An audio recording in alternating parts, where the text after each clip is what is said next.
क्या?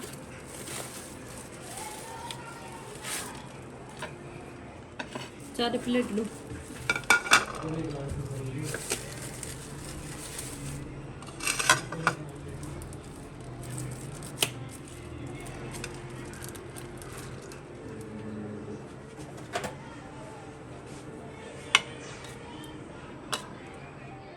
अस्सलामुअलैकुम and welcome back to my channel. I hope आप सब ठीक होंगे। हम भी अल्हम्दुलिल्लाह ठीक हैं।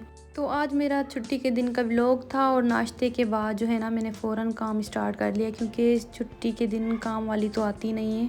आज दरअसल ऐसे था, कुछ मेहमान भी आने थे हमारी तरफ। हम जल्दी उठ गए, हमने कहा जल्दी जल्दी काम ख़त्म कर लेते हैं, लेकिन हुआ कुछ ऐसे कि फिर उनका प्रोग्राम हो गया कैंसिल।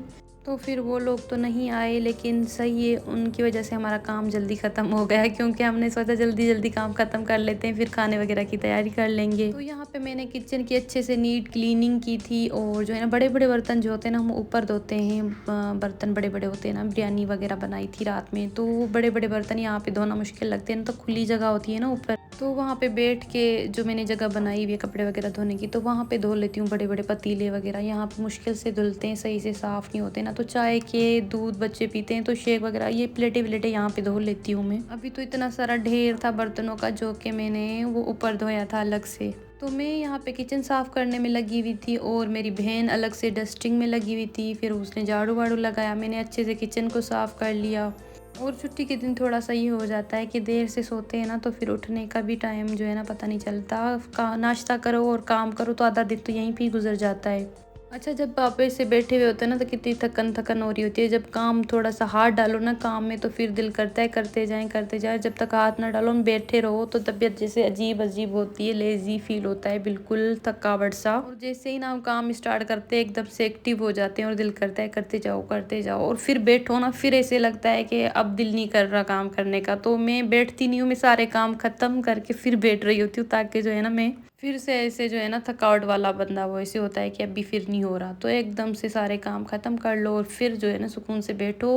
3-4 बजे का मेरा टाइम जो होता है ना थोड़ा फ्री का होता है, अगर कि हमें कपड़े वगैरह इस्त्री ना करने हो। वरना तो वो वाला जो हमारा फ्री का टाइम होता है ना, तो उसमें हम अपने बैठे बैठे कपड़े इस्त्री कर लेते हैं, साथ में हम अपना टीवी भी लगा लेते हैं, तो टीवी भी चल रहा होता है और कपड़े भी इस्त्री कर रहे होते हैं। अच्छा, तो काफ़ी लोग कहते हैं कि क्लीनिंग के वीडियो ज़्यादा लगाते हैं, तो देखिए हम हाउस वाइफ का क्या होता है, सुबह से लेकर शाम तक हमारा यही काम होता है। अगर हम डेली भी व्लॉग लगाते हैं या 2 दिन बाद भी लगाते हैं ना, तो हमारे व्लॉग में यही हम हाउस वाइफ की रूटीन ही आनी है, और हमें देखेंगे भी कौन, वही देखेंगे जिनकी हमारी तरह काम है।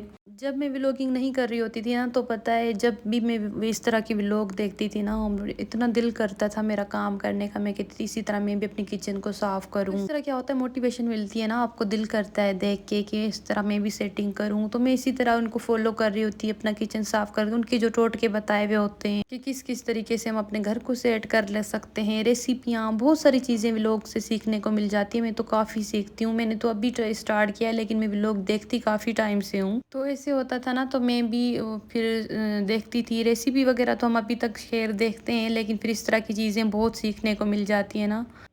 तो काफ़ी मैंने लोगों को देखा है, बहुत मेसी मेसी घर होता है ना, लोग पता नहीं कैसे होते हैं। लेकिन अब मेरी जब तबीयत ख़राब होती है ना, जब मैं बीमार हो जाऊँ, तो मेरी बहन अकेली हो जाती है काम में, तो वो खाना बना रही होती है, ऊपर एक एक को खाना देना होता है, तो 2 लोग होते हैं, पूरा दिन करते रहते हैं, तो हमारा चलता है, घर अच्छे से साफ रहता है। तो मैं इतना तंग होती हूँ, मैं वो चीज़ें इधर उधर देख के ना मैं और बीमार हो रही होती हूँ। मैं उसको देख के मेरी और तबीयत ख़राब होती है, देखती हूँ ये चीज़ इधर क्यों पड़ी हुई है, ये इधर खाना क्यों खा रहे हैं, वो चीज़ें देख के मुझे और तबीयत ख़राब होती है, क्योंकि बहन तो देखो खाना बनाने में इन चीज़ों में बिज़ी होती है। अब ज़ाहिर सी बात है वो अकेली हो जाती है, ऊपर से हमारा किचन भी ऊपर होता है, ऊपर से खाना एक एक को देने आना, लेने कोई नहीं जाता। अभी तक हमने सबकी ऐसी आदत बनाई हुई है कि हम सबको खाना बुला बुला के दे दे तो खाते हैं ऐसे। अब थोड़ा थोड़ा मैंने चेंज किया है कि मैं सबको एक साथ, मेरे बच्चे तो माशाल्लाह से तीनों एक साथ खाते हैं ना खाना। कभी उनको नीचे देने आ जाती हूँ, कभी उनको ऊपर बुला लेती हूँ।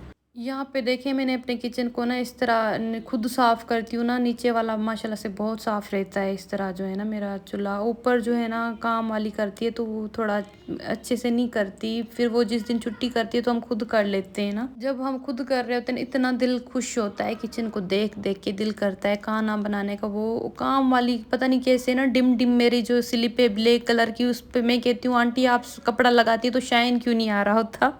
ब्लैक कलर इतना धीमा धीमा सा नजर आता है डिम डिम में कि तो हम करते तो इतना चमक रही होती है किचन, क्योंकि वो सही से कपड़े को साफ नहीं करती। अब उनको इतने सारे काम होते हैं, क्योंकि हमारे घर के लिए नहीं है ना, खाली वो बेचारी 3-4 घर और भी करती है। लेकिन फिर भी शुक्र है अल्लाह का, पहले से अच्छी मिल गई है, फिर भी अच्छा कर लेती है। इसको जो भी बताती हूँ ना आंटी को, अच्छा कर लेती है। और आहिस्ता आहिस्ता अब जो है ना इसका अच्छा हाथ होता जा रहा है। पहले जब नहीं आई थी तो बिल्कुल सही नहीं करती थी, अब बहुत अच्छे से कर लेती है ना। अच्छा, तो आज का व्लॉग कुछ ऐसे था कि कुछ घर की क्लीनिंग दिखाई, किचन क्लीनिंग है, फिर घर की पूरी क्लीनिंग है, साथ में जो है आज मैंने कुछ टोटके भी बताए हुए हैं बालों के लिए, स्किन के लिए, आगे जाके वो भी देखने को मिलेंगे। तो जो है ना आज मैंने संडे की छुट्टी की रूटीन बताई है। वैसे अक्सर जो है ना चले जाते हैं छुट्टी के दिन, कोई कहाँ कोई कहाँ। आज सब घर थे, मेरे हस्बैंड नहीं थे, मेरा भाई था, बच्चे खेलने गए थे, सुबह सुबह जल्दी वापस आ गए। ये जो मेरा कारपेट है ना, ये मेरे पास आया है, इसको 1 साल हो गया है, लेकिन हर 2-3 महीने बाद मैं इसको धोती हूँ। अब यहाँ पे कराची में इतना ही कर सकते हैं, गांव तो है नहीं कि हम इनको रोज़ धोएं, इतना पानी होता नहीं यहाँ पे। लेकिन वही बात जैसे मैं पुरानी आपको बताती हूँ कि मेरा मेन रोड में रोड आता है ना, बिल्कुल गाड़ियों का आना जाना होता है, और शीशा पीछे बालकनी है ना, यहाँ से इतनी मिट्टी आती है गाड़ियों की, तो इतना कारपेट में मिट्टी आ जाती है। ये देखें, जूते भी सब बाहर उतार रहे होते हैं, और ये सफाई करिए फिर भी इतनी मिट्टी निकली है, कुछ कारपेट से, कुछ मतलब बेडों के नीचे से। तो मेरी बहन के लिए जूते तो सब बाहर उतरते, कहाँ से आती है इतनी मिट्टी। मैंने कहा देखो फिर भी आ जाती है ना, क्योंकि बाहर से हवा वगैरह पे चल के आती है, हवा चल रही होती है तो आती है मिट्टी। आज मैंने जो है ना एक फेस मास्क बनाया था, वो मेरी बहन भी पहले यूज़ करती थी, क्योंकि मेरी बहन को जो है ना अब तो माशाल्लाह से बड़ी है, लेकिन उसको अम्मी ने बचपन से स्किन पे कुछ नहीं यूज़ करने दिया, तो वो सिर्फ अपनी हाथ की चीज़ें लगा रही होती है। लड़कियां जैसे बड़ी होती है ना, क्रीम वगैरह, लेकिन हमने इसको बिल्कुल नहीं लगाने दिया। तो यहाँ पे मैं अपने बेटे की पहले ऑयलिंग कर लूँगी, और ये ऑयल वो है जो मैंने बनाया हुआ है ना, आज पहले आपको दिखाया था मैंने रेसिपी। अगर कि आपने नहीं देखी तो मेरे पीछे व्लॉग होगा ऑयल का ना, बहुत माशाल्लाह से अच्छा ऑयल था, और सबकी जो है ना डैंड्रफ भी बालों से ख़त्म। ये मेरे बेटे का इतना डैंड्रफ था कि इसके बालों में हाथ नहीं लगा सकते थे हम, उस ऑयल से ख़त्म हो गया। और ये वाला जो मास्क बता रही हूँ ना, ये वैसे तो मेरी बहन यूज़ करती थी, लेकिन अभी जो है ना काफ़ी टाइम पहले करती थी। अभी ये मेरी भाभी ने ख़ास करके मुझे बोला कि आप फरहाद को ना, मेरे बेटे के लिए उसने मुझे कहा कि फरहाद अब बड़ा हो रहा है, तो उसके जो है ना मुंह पे कुछ दाने वाने हैं, तो आप उसको ये वाला मास्क बना के लगाओ। तो उसको मैंने लगाया, उसको इतना फ़र्क पड़ा है इस मास्क से। अब इसको बनाना कैसा है, 1 चम्मच बेसन का, और ये मेरे पास एवरीडे का पाउडर पड़ा हुआ था, ये मेरी बहन ने लगाया था पहले तो पड़ा हुआ था। तो 1 चम्मच एवरीडे का, और जो है ना हम इसके टमाटे का जो रस होगा, ये टमाटर का पेस्ट वगैरह बना के, तो इसी के साथ आपको, ये 3 चीज़ों के साथ आपको ये पेस्ट मास्क बनाना है, और इसको लगा के छोड़ दें आप जितनी देर छोड़ सकते हैं, 25 मिनट आधे घंटे के लिए छोड़ दें। फिर वही टमाटा जो आपने रखा था, जिसकी रस आपने डाली ना, उसके आधे घंटे के बाद आप उसी के साथ पूरी स्किन पे क्लींजिंग कर ले। मैंने बड़ी कोशिश की, लेकिन मेरे बेटे ने नहीं दिखाने दी अपनी स्किन। फर्स्ट टाइम उसको इस एज में फर्स्ट टाइम लगा रही हूँ, इस तरह की चीज़ें मैं नहीं लगाती, लेकिन बच्चों को देखो क्लींजिंग वगैरह तो करवा नहीं सकते, तो ये अच्छा है, आप ज़रूर ट्राई करें। और उसके बाद फिर मैंने खुली मेहंदी जो होती है ना, ये बहुत अच्छी है बालों के लिए, अगर आपके बाल गिर रहे हैं, अगर कि आप बालों पे कलर नहीं करते, तो ये मेहंदी जो खुली मिलती है, अपने भाइयों को, अपने हस्बैंड को, या अपने सर में, मेरी बहन लगाती है ये वैसे तो, क्योंकि वो कलर वगैरह नहीं कर रही होती। लेकिन मेहंदी आपकी अच्छी होनी चाहिए, असली वाली। खुली जो वो पैकेट वैकेट मिलते हैं ना, वो ना यूज़ करें, ये जो मतलब बिल्कुल असली जो मिलती है ना, वो वाली मेहंदी हो। और जो है ना इसको भिगो के थोड़ी देर के लिए रख दें, साथ में ऑयल भी डाल दें। अगर कि आपके पास टाइम है, घर में रहने वाली खवातीन है, तो 3 दिन आप लगातार लगाएं, शैम्पू ना करें, 2 दिन ना करें। लास्ट टाइम जब तीसरी दफ़ा आप लगा के छोड़ रही हो, तो आप जो है ना शैम्पू कर लें, लेकिन 3 दिन लगातार लगाएं तो ज़्यादा अच्छी है।